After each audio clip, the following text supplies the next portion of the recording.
Hello everyone, welcome to online study point. दोस्तों, आज है 24 अप्रैल और आज के इस वीडियो में हम 24 अप्रैल से करंट अफेयर के जितने भी इंपॉर्टेंट क्वेश्चंस बन सकते हैं इन सभी को कवर करने वाले हैं, इसलिए वीडियो को अंत तक देखिएगा। और यदि आप लोगों को इस वीडियो की PDF चाहिए तो आप हमारा टेलीग्राम चैनल भी ज्वाइन कर सकते हैं, जिसकी लिंक डिस्क्रिप्शन बॉक्स में दी हुई है। तो चलिए स्टार्ट करते हैं हमारा पहला क्वेश्चन। हाल ही में विश्व पुस्तक और कॉपीराइट दिवस ये कब मनाया गया है, यानी कि world book and copyright day. तो यह भी हाल ही में मनाया गया है 23 अप्रैल को। ध्यान दीजिए, इसे हम विश्व पुस्तक दिवस के रूप में भी मनाते हैं 23 अप्रैल को। और ये दिवस क्यों मनाया जाता है, यानी कि इस दिवस को मनाए जाने का मुख्य उद्देश्य क्या है। तो देखिए, जितने भी लेखक हैं यानी कि राइटर्स हैं जिन्होंने ह्यूमैनिटी, सोसाइटी और कल्चरल प्रोग्रेस में अपना योगदान दिया है, उन्हें श्रद्धांजलि देना ये है इस दिवस को मनाए जाने का मुख्य उद्देश्य। और इस वर्ष की विश्व पुस्तक राजधानी यानी कि वर्ल्ड बुक कैपिटल के रूप में किसे चुना गया है, तो ये चुना गया है कुआलालंपुर, मलेशिया को। क्योंकि देखिए, हर साल यूनेस्को के द्वारा एक वर्ल्ड बुक कैपिटल चुनी जाती है और यही चुनी गई है मलेशिया। अब यदि हम बात करें कि इस बार जो विश्व पुस्तक और कॉपीराइट दिवस मनाया गया, इसका स्लोगन क्या था, तो इस वर्ष का नारा था KL बाका कैरिंग थ्रू रीडिंग। तो ये आप याद रखेंगे। और अभी मैंने बताया है ये मनाया जाता है यूनेस्को के द्वारा, यानी कि United Nations Educational, Scientific and Cultural Organization. इसकी स्थापना हुई थी 4 नवंबर 1946 में। हेडक्वार्टर स्थित है पेरिस, फ्रांस में। और प्रेजेंट टाइम में इसके महानिदेशक कौन है, ये है ऑद्रे अजौले। यदि हम अदर ऑप्शन को डिस्कस करें तो 17 अप्रैल को मनाया गया वर्ल्ड हीमोफीलिया डे। इसके बाद 18 अप्रैल को मनाया गया है वर्ल्ड हेरिटेज डे, यानी कि विश्व विरासत दिवस, जिसकी थीम थी share culture, share heritage and share responsibility. इसके बाद 22 अप्रैल को मनाया गया विश्व पृथ्वी दिवस, जिसकी थीम थी क्लाइमेट एक्शन। तो ये आप याद रखेंगे। नेक्स्ट क्वेश्चन है, हाल ही में किस दिग्गज कंपनी ने रिलायंस जियो की 9.99% हिस्सेदारी खरीद ली है, तो ये खरीदी है फेसबुक ने। और इस समझौते के बाद फेसबुक की इंडियन मार्केट में पकड़ और मजबूत हो जाएगी और हिस्सेदारी है 9.99%। और ये जो सौदा हुआ है फेसबुक और रिलायंस जियो के बीच, ये हुआ है 5.7 बिलियन अमेरिकी डॉलर का, या इसे हम कह सकते हैं लगभग 43,574 करोड़ का ये सौदा हुआ है। और 9.99% हिस्सेदारी ये अब आ गई है फेसबुक के पास। अब यदि हम बात करें फेसबुक की, तो इसकी स्थापना हुई थी 2004 में। स्थापना की थी मार्क जुकरबर्ग ने। इसका हेडक्वार्टर स्थित है कैलिफोर्निया, USA में। रिलायंस जियो की यदि हम बात करें तो आप सभी जानते हैं Reliance industries limited. Present time में इसके CEO हैं मुकेश अंबानी जी। और मैंने आप लोग बताया भी था कि 10 ट्रिलियन का मार्केट कैप क्रॉस करने वाली ये भारत की पहली कंपनी बनी है। साथ ही जो मुकेश अंबानी जी हैं, ये पहले एशिया के सबसे अमीर व्यक्ति हुआ करते थे। भारत के तो हैं ही, साथ ही एशिया के भी सबसे अमीर व्यक्ति थे, लेकिन इनका स्थान अब ले लिया है जैकमा ने। जैकमा कौन है, तो ये हैं अलीबाबा के संस्थापक। और अलीबाबा ये एक चाइनीज़ ई-कॉमर्स कंपनी है, तो ये आप याद रखेंगे। नेक्स्ट क्वेश्चन है, हाल ही में IIT दिल्ली ने कोविड-19 के बारे में चेतावनी देने के लिए कौन सा नया मोबाइल एप्लीकेशन डेवलप किया है, तो इस मोबाइल एप्लीकेशन का नाम है वॉस करो एप्लीकेशन। और इस मोबाइल एप्लीकेशन के माध्यम से यदि आपके आसपास यानी कि आपके नज़दीकी एरिया में कोरोना वायरस हॉटस्पॉट इलाका है, तो ये एप्लीकेशन उसके बारे में आप लोगों को अलर्ट कर देगा। और उससे रिलेटेड जो भी न्यूज़ आती रहती हैं, क्योंकि आप सभी जानते हैं कि कुछ फेक न्यूज़ भी वायरल हो जाती हैं, तो ये आप लोगों को फेक न्यूज़ के बारे में भी सही जानकारी दे सकेगा। ये है इस एप्लीकेशन की खासियत, जो कि डेवलप किया है IIT दिल्ली ने। IIT दिल्ली के निदेशक कौन है, तो इसके निदेशक हैं रंजन बोस। यदि हम अदर ऑप्शन को डिस्कस करें तो कुछ समय पहले ही कर्नाटक गवर्नमेंट ने कोरोना वॉच एप्लीकेशन डेवलप किया था, यानी कि लॉन्च किया था। IIT बॉम्बे इसने डेवलप किया है क्वारंटाइन मोबाइल एप्लीकेशन। और प्रोजेक्ट आईसेक इसे लॉन्च किया है IIT गांधीनगर ने।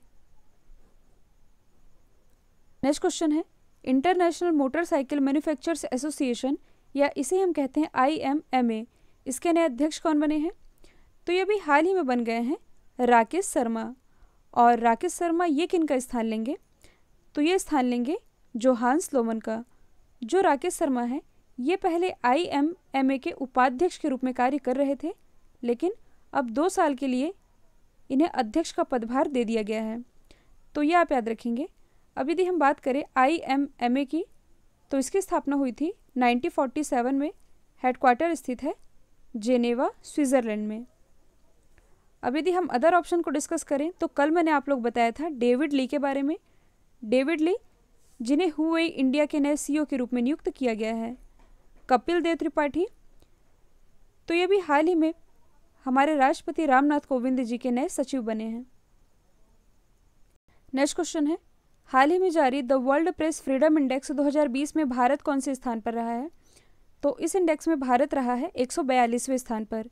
और ये इंडेक्स 180 देशों के बीच जारी किया गया और 180 देशों के बीच भारत को 142वां स्थान मिला है, जबकि पिछले वर्ष यानी कि 2019 में इंडिया की रैंकिंग थी 140वीं और अब है 142वीं। और मैं आप लोग बता दूं, लगातार चौथी बार इस इंडेक्स को टॉप किसने किया है? तो इसमें टॉप पर रहा है नॉर्वे, दूसरे स्थान पर रहा है फिनलैंड और तीसरे स्थान पर रहा है डेनमार्क। आप लोगों ने पहली रैंकिंग देख ली, इंडिया की रैंकिंग देख ली। अब क्वेश्चन ऐसा भी पूछा जा सकता है कि सबसे लास्ट में कौन रहा? तो इसमें सबसे लास्ट में रही थी नॉर्थ कोरिया। तो ये भी आप याद रखेंगे। अब यदि हम अदर ऑप्शन को डिस्कस करें तो दिसंबर 2019 में ह्यूमन राइट्स इंडेक्स जारी किया गया था। ह्यूमन राइट्स इंडेक्स, इसमें इंडिया की रैंकिंग थी 129 और इसे टॉप किया था नॉर्वे ने। इसके बाद हेनले पासपोर्ट इंडेक्स 2020, इसमें इंडिया की रैंकिंग रही थी 84 और इसे टॉप किया है जापान ने। इसके अलावा ease of doing business ranking, इसमें भारत की रैंकिंग रही है 63rd, जबकि इस इंडेक्स को टॉप किया है न्यूजीलैंड ने। तो ये भी आप याद रखेंगे।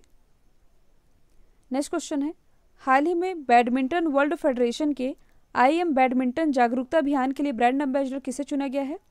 तो देखिए अभी हाल ही में जो BWF है, इसने एक नया जागरूकता अभियान शुरू किया है जिसका नाम है IM बैडमिंटन। तो इसी के लिए ब्रांड एम्बेसडर के रूप में चुना गया है PV सिंधु को।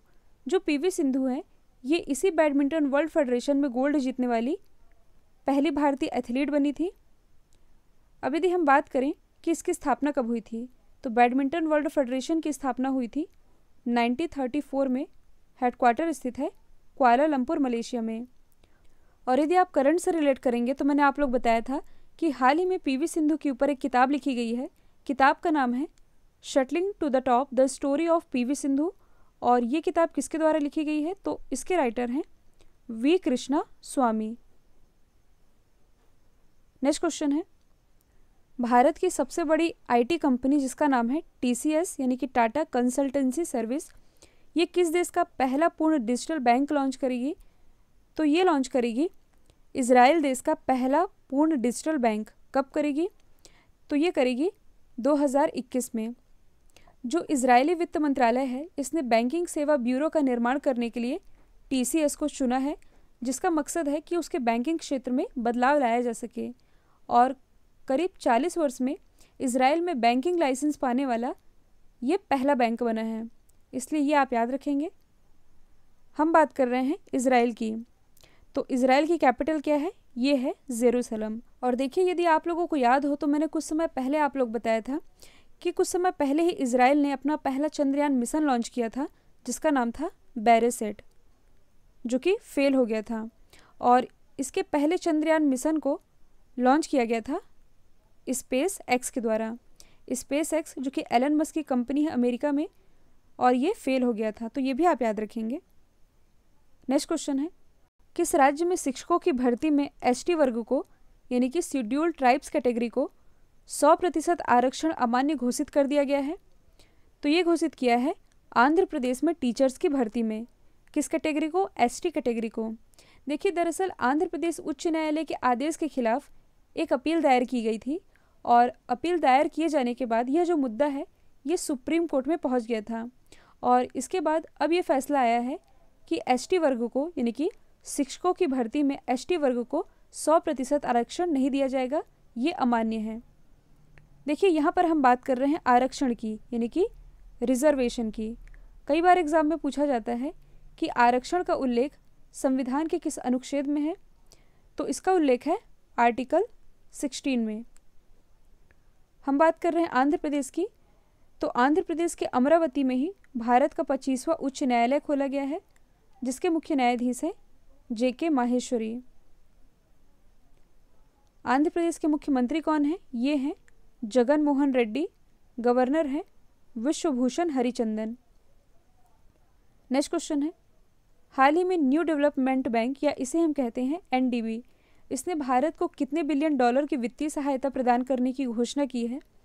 तो NDB के द्वारा भारत को प्रदान किया जाएगा 1 बिलियन डॉलर। किस लिए प्रदान किया जाएगा? कोविड-19 के खिलाफ लड़ने के लिए। तो यहाँ से इम्पॉर्टेंट है NDB, इसका हेडक्वार्टर स्थित है चाइना के संघाई में और इसके हेड हैं KV कामत। देखिए जो संघाई है, इसी संघाई में कुछ समय पहले ही वर्ल्ड वुशु चैंपियनशिप का आयोजन किया गया था। वुशु जो कि एक तरह की चाइनीज़ मार्शल आर्ट है और इसी वर्ल्ड वुशु चैंपियनशिप में भारत के प्रवीण कुमार ने गोल्ड मेडल जीता था। नेक्स्ट क्वेश्चन है, किस मंत्रालय ने राष्ट्रीय कार्यक्रम जिसका नाम है विद्यादान 2.0 ये लॉन्च किया है? तो इसे लॉन्च किया गया है मानव संसाधन विकास मंत्रालय के द्वारा। तो आप सभी जानते हैं कोविड-19 के कारण पूरे देश में लॉकडाउन चल रहा है और ऐसी स्थिति में स्टूडेंट के लिए ये एक तरह का ई-लर्निंग प्लेटफॉर्म है जो कि घर बैठे उनके स्टडी में हेल्प करेगा, जिसका नाम है विद्यादान 2.0। किसके द्वारा लॉन्च किया गया है? मानव संसाधन विकास मंत्रालय के द्वारा। तो आप लोगों को ये भी मालूम होना चाहिए कि हमारे HRD मिनिस्टर कौन है? ये हैं रमेश पोखरियाल निशंक और इनकी कॉन्स्टिट्यूंसी है हरिद्वार। और हम HRD की बात कर ही रहे हैं तो इसके द्वारा भी हाल ही में एक और एप्लीकेशन लॉन्च किया गया था, युक्ति यानी कि युक्ति पोर्टल, ये लॉन्च किया था HRD ने। और यहाँ पर युक्ति की फुल फॉर्म बनती है young India combating Covid with knowledge technology and innovation. तो ये भी आप याद रखेंगे। कल मैंने आप लोगों से पूछा था देश में पहला ऐसा ग्रीन राज्य कौन बना है जो कि कोरोना वायरस के मामले में फ्री हो चुका है? इसका राइट आंसर था गोवा। अब आप लोगों के लिए आज का सवाल है, किस राज्य सरकार ने मुख्यमंत्री कोविड-19 योद्धा कल्याण योजना लॉन्च की है? तो इसका आंसर कमेंट बॉक्स में दीजिएगा।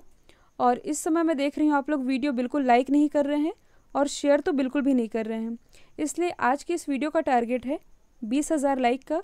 वीडियो को ज़्यादा से ज़्यादा लाइक कीजिए और शेयर कीजिए और ऑनलाइन स्टडी पॉइंट को लाइक शेयर सब्सक्राइब करना बिल्कुल मत भूलिएगा। तो आज के लिए इतना ही। Thank you so much.